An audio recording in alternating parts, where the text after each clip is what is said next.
How was it? Well, considering that we also read Animal Farm on this episode, which is dystopian, this is not as good. Well, this is where it started. Thomas More's Utopia. Yeah, I mean, of course, the idea of a dystopia is essentially saying that it's terrible compared to this. Like, this is where Utopia started. This is where the whole idea of it came from. So when we talk about things being utopian or dystopian, it is essentially whether or not it matches or is the opposite of this book. And it's very short. It's only, I think, 100 pages.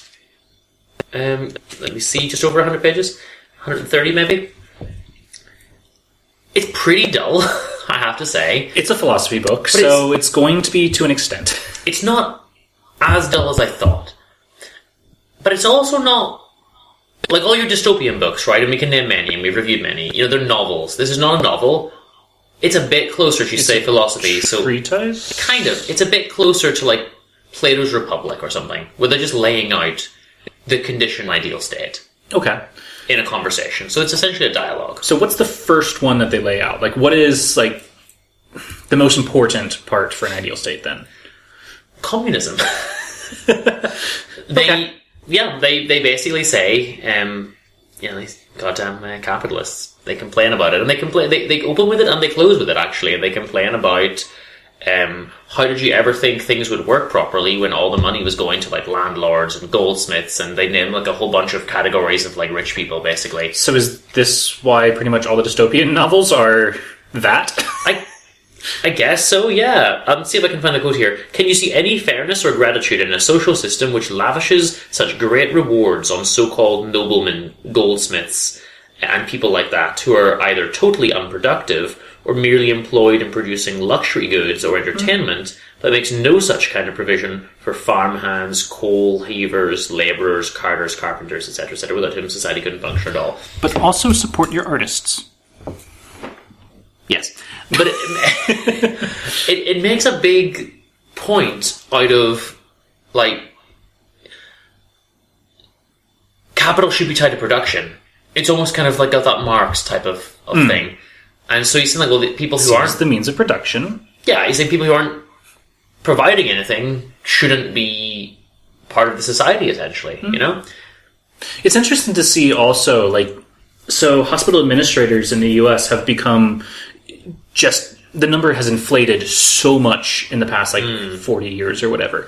And they don't do anything. They're not the doctors, they're not the nurses actually treating people. Administrators have become, like, one of the main jobs within the healthcare system. It's like, you're not doing anything. It's like all your layers of bureaucracy, like any office job, and, you know, management, middle management, upper middle management. None of them are doing anything, you know? Pot kettle. So they actually begin... It's funny because they describe an ideal state. Now, I don't think it is an ideal state, and you probably won't either, but you might see some good aspects of it. But then at the very end, the other guy's describing it all to Moore, basically. Okay. And at the very end, Moore's just kind of like, whatever. Like, just... What? So he even says, like, my own idea isn't that great. Yeah, he's just like, yeah, but also, like, forget all that. You know, it's kind of weird. What? I wonder if it was, like, because of the politics and the religion and things of the time, he has to kind of be like, hey, wouldn't this be great? But I'm not condoning it, you know? Like, a little bit of that, maybe. But that's still Lenin.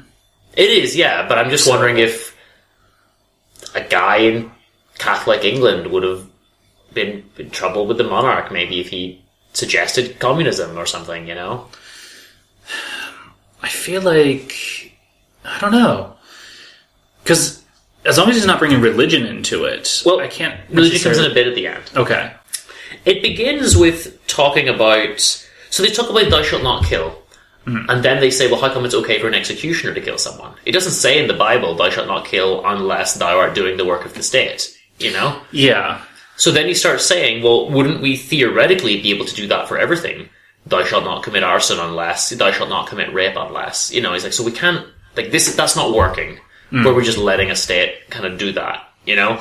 So he starts, and that's the springboard for the discussion. They talk about ethics, they talk about the law. I like this quote, under the law of Moses, which was harsh enough in all conscience, being designed for slaves and rebellious ones at that. And they say, but even then, thieves were not hanged, but merely fined. And then that is like another springboard for like a big conversation. They park religion for most of it. It comes back at the end. Okay. But they talk a bit about the ethics. They talk about taxes and the king of Persia and everything. Look, I'm going to say that a lot of this is how would the state function. So they describe this perfect state, Utopia. And unfortunately, a lot of it is. So then there'll be a council who talk to the governor, and it is a lot of like describing the functionings, which is boring. Yeah, that's fair. But it's interesting. Essentially what they describe is a state where people work really, really hard. So I don't like that. So I just wanted to look up the etymology of utopia. Do you know what it is? No.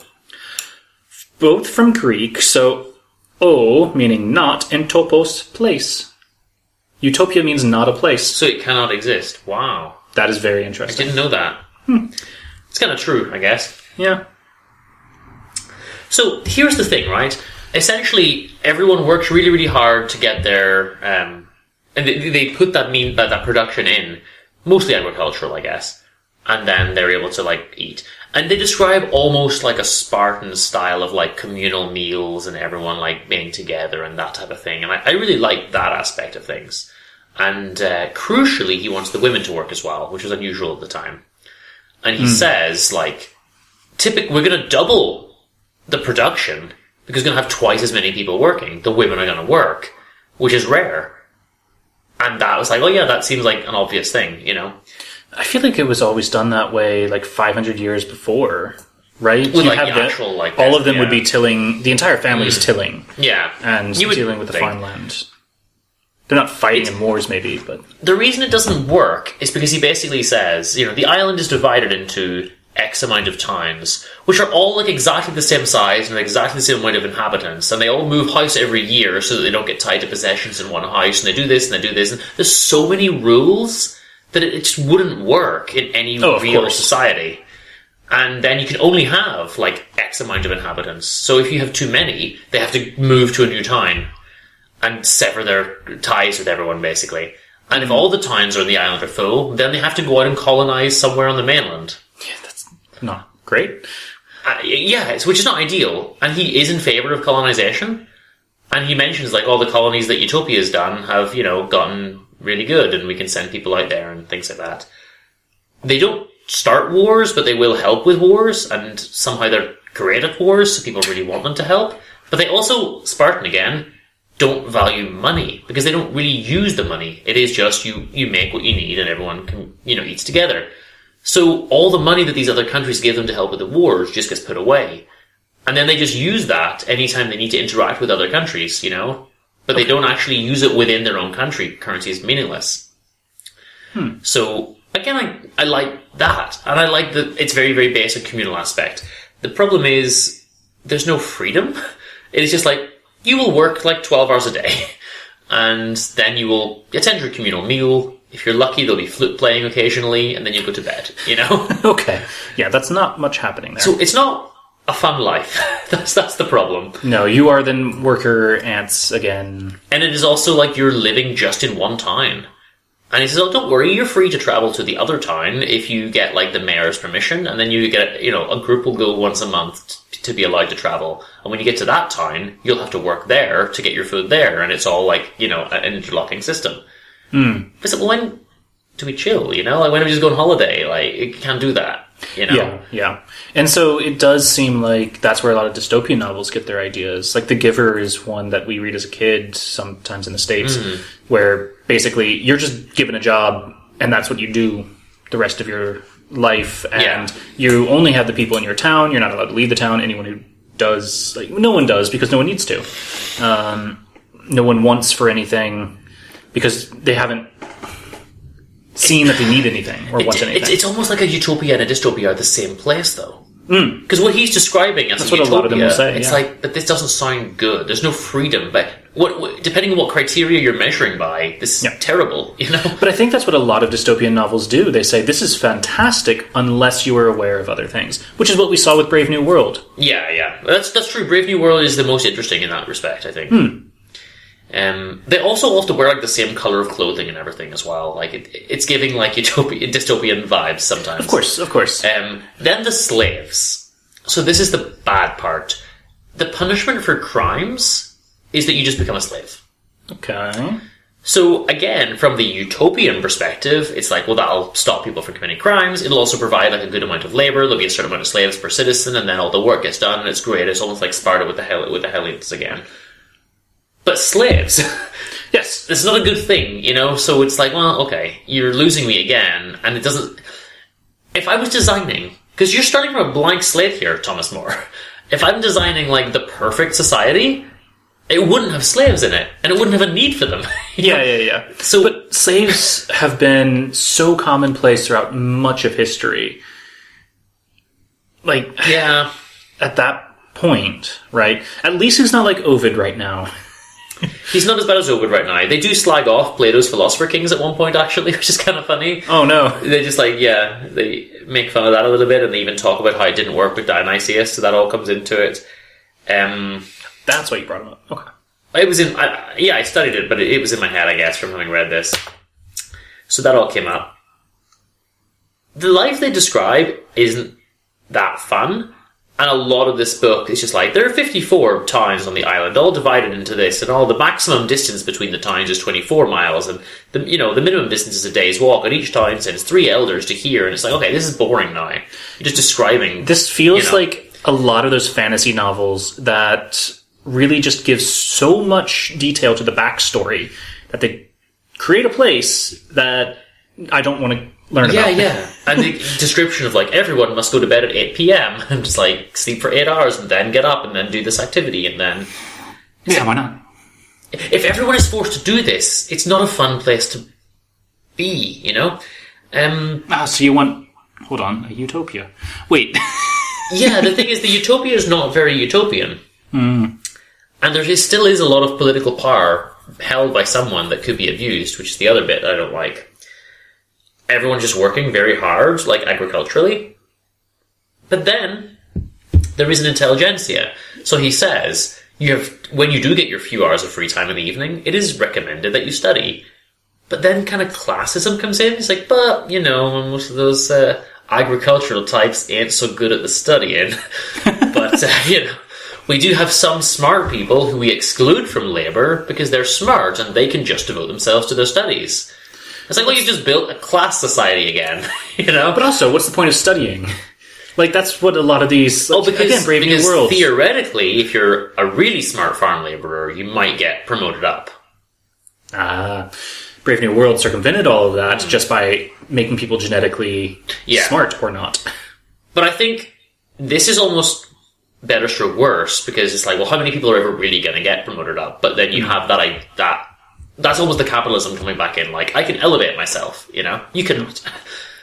Yeah, essentially. You will never make anything of yourself. So, it's a bit sad, in a way. Like, they're just slaving and working away, and the intelligentsia and everything. But then there's a priestly class who don't have to work. And then the religion comes in at the end. And he mentions, like, then we went over to Utopia to introduce Christianity. And then there's just a weird bit at the end about how they introduced Christianity and everyone loved it.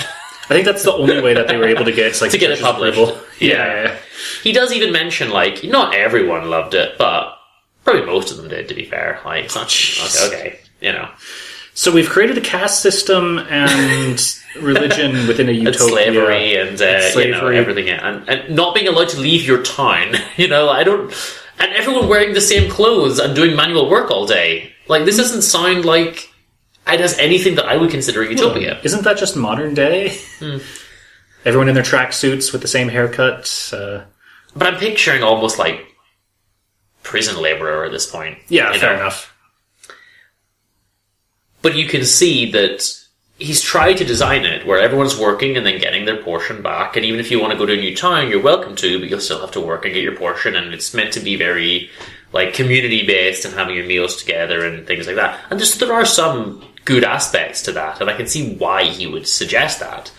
I was really disappointed when Christianity came back in at the end. Because, like, we didn't need that. That was not helpful. And...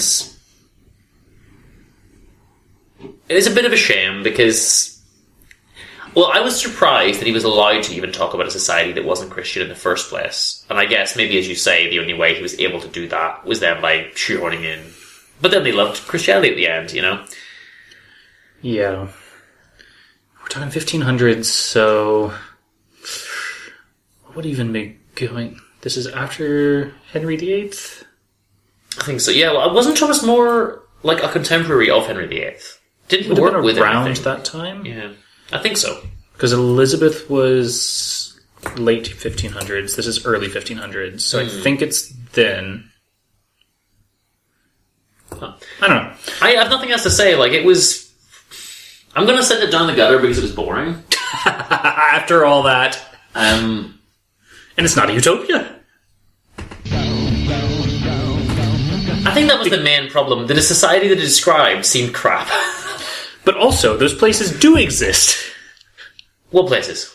The places that they call a utopia. Oh, wow, yeah. Just like, well, we're going to make all of these working drones wear all the same thing. And the only benefits were